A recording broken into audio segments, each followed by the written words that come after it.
Good morning. मी वैशाली बुले. आज आपण जीवशास्त्र हा विषय शिकणार आहोत. वर्ग 8वा.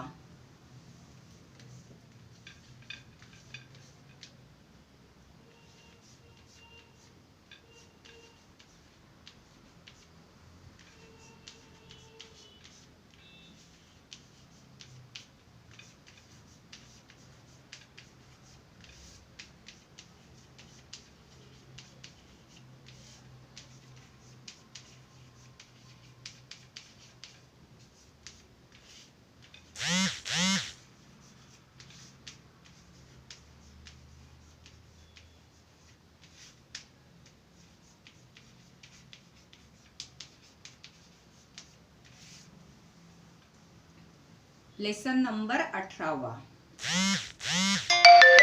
मागच्या पाठात आपण परिसंस्थान हा पाठ शिकलो होतो. त्यामध्ये आपण काही घटक जे परिसंस्थान आपल्या आजूबाजूला जे घटक असतात जैविक आणि अजैविक याबद्दल आपण अभ्यास केला होता. काही घटक जैविक असतात तर काही घटक अजैविक असतात. तर आज आपण कोणी सांगू शकतं जैविक घटक कोणते? जैविक घटक कोणते आहेत आणि अजैविक घटक कोणते आहेत? हा सांगा. जैविक घटक म्हणजे प्राणी, वनस्पती, सूक्ष्मजीव, मानव हे जे आहेत जैविक घटक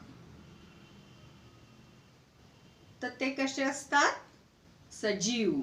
आणि अजैविक घटक त्यालाच आपण अबायोटिक फॅक्टर्स असे म्हणतो. तर हे जे असतात अजैविक घटक म्हणजे हे निर्जीव असतात. वेगवेगळ्या प्रकारच्या वस्तू, आपलं माती, दगड, फर्निचर, लोखंड, तर हे असतात निर्जीव घटक. तर आता हे जे आहेत आपण आज परिसंस्थेची रचना, स्ट्रक्चर ऑफ इकोसिस्टीम हा विषय शिकणार आहोत.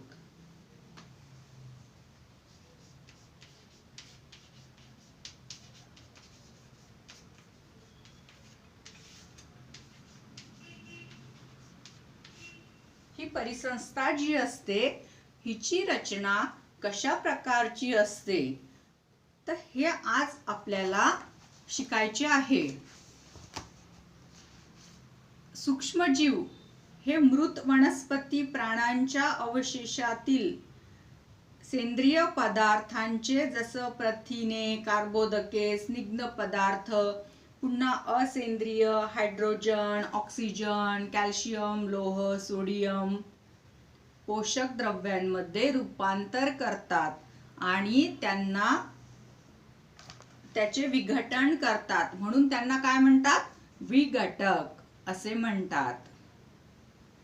तर आता हे जे आहेत सजीवांना जगण्यासाठी अजैविक घटकांची गरज असते. तसेच त्यांची निर्जीव घटकांशी जुळवून घेण्याची क्षमता वेगळी असते. एखादा सूक्ष्मजीवाला ऑक्सिजनची गरज असते तर दुसऱ्याला नसते. काही झाडांना जास्त सूर्यप्रकाश लागतो तर काही झाडं कमी सूर्यप्रकाशात पण चांगली जगतात किंवा वाढतात. परिसंस्थेतील प्रत्येक अजीव घटक जसे उदाहरण झाले पाणी, माती, सूर्यप्रकाश, तापमान, आर्द्रता इत्यादींचा त्यातील सजीवांवर किंवा अजैविक घटकांवर परिणाम होतो. एखाद्या परिसंस्थेत कोणते सजीव जगू शकतील किंवा त्याची संख्या किती असावी हे परिसंस्थेतील घटकांवर अवलंबून असते. तर आता आपण बघतो सजीव परिसंस्थेतील हे अजैविक घटक असतात ते सतत वापरत असतात, म्हणजेच ऊर्जित करत असतात. म्हणून परिसंस्थेतील जैविक घटकांमुळे अजैविक घटकांचे प्रमाण जास्त होते, त्याच्यात वाढ होते आणि सजीव घटकांचा सभोवतालच्या अजैविक घटकांवर परिणाम होतो. तर आता आपण याच्यात बघू, म्हणजे अजैविक घटक हे काय असतात? अजैविक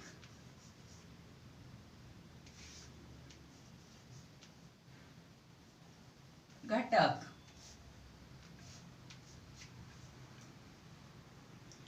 तर हे अजैविक घटक जैविक घटकांवर अवलंबून असतात.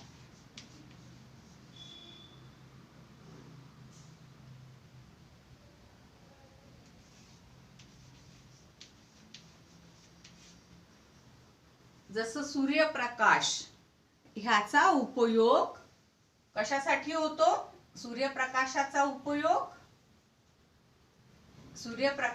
उपयोग वनस्पती, प्राणी यांना जगण्यासाठी होतो. सूर्यप्रकाश. तर हे एक प्रकारचं चक्र असतं. सूर्यप्रकाश संश्लेषण, अन्न निर्मिती करण्यासाठी जैविक घटकांसाठी उपयुक्त असतं. तर ह्यामध्ये जैविक घटक जे असतात, काय असतात? वनस्पती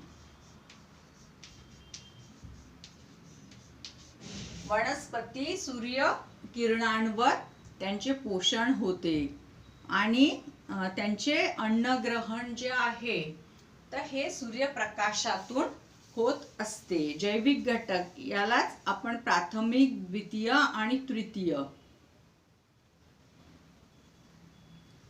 आणि जे काही असतात भक्षक हे खातात.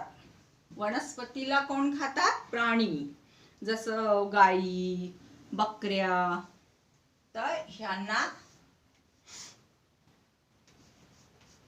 भक्षक म्हणजे हे वनस्पतींवर अवलंबून असतात. प्राथमिक भक्षक, द्वितीय भक्षक. लिहून घ्या सर्वांनी. द्वितीय भक्षक आणि तृतीय भक्षक.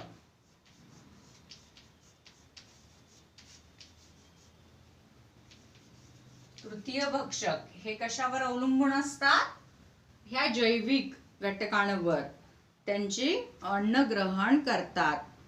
आणि यामध्ये जे असतात काही मुक्त द्रव्ये होतात, जसं मृत शरीराचे विघटन उष्णतेमुळे होते आणि त्याच्यातून काय होतं?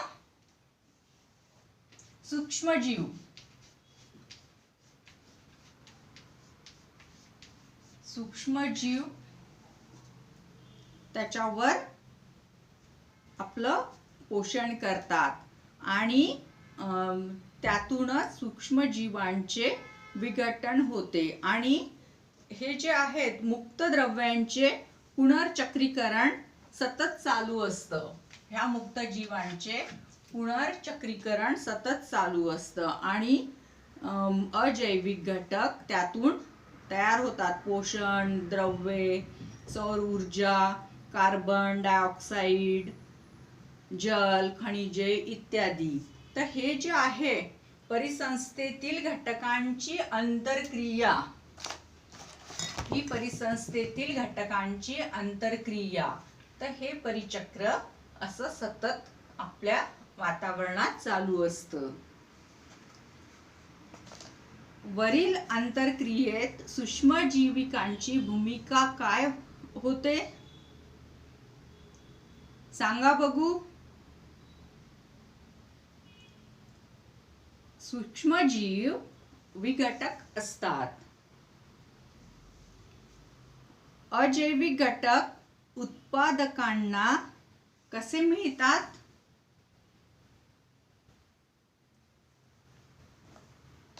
बहुतेक परिसंस्था अत्यंत गुंतागुंतीच्या असतात आणि त्यामध्ये विविध जीवजातींचे संख्यात्मक व गुणात्मक असे प्रचंड वैविध्य आढळते. आपला भारत देशासारख्या उष्णकटिबंध देशात परिसंस्थेचे काही मोजकेच सजीव मोठ्या संख्येने आढळून येतात. काही प्राणी खूप कमी संख्येत आहेत आणि वेगवेगळ्या प्रकारच्या वनस्पती ह्या पण आपल्या परिसरात आढळतात. तर आपल्या पृथ्वीवर विविध प्रकारच्या परिसंस्था आहेत. प्रत्येक ठिकाणी परिसंस्था वेगळी असते. जसे उदाहरण जंगल, तळे, सागर, नदी इत्यादी परिसंस्थांचा आकार, स्थान, हवेची स्थिती, वनस्पती, प्राणी इत्यादी वैशिष्ट्यानुसार परिसंस्थेचे प्रकार बदलतात. जसं भूपरिसंस्थान, गवताळ प्रदेशातील परिसंस्थान, जंगलातील परिसंस्थान अशा वेगवेगळ्या प्रकारच्या परिसंस्थान म्हणजे इकोसिस्टीम तयार होतात. आज आपण परिसंस्थांची रचना हा पाठ शिकलो. म्हणजे परिसंस्थांमधील घटकांमधील अंतक्रिया कशा प्रकारच्या होतात या पाठामध्ये आपण शिकलो. त्याची आपण रचना पाहिली. तर आता गृहपाठासाठी लिहून घ्या सर्वांनी. परिसंस्थेतील घटकातील आंतरक्रिया कशा प्रकारच्या घडतात, कशा प्रकारचं निर्मिती होते, पुनर्चक्रीकरण कसे होते, तर ह्याचा एक चार्ट बनवून आणा आणि त्याच्याबद्दल सविस्तर माहिती लिहून आणायची उद्याच्या पाठाला.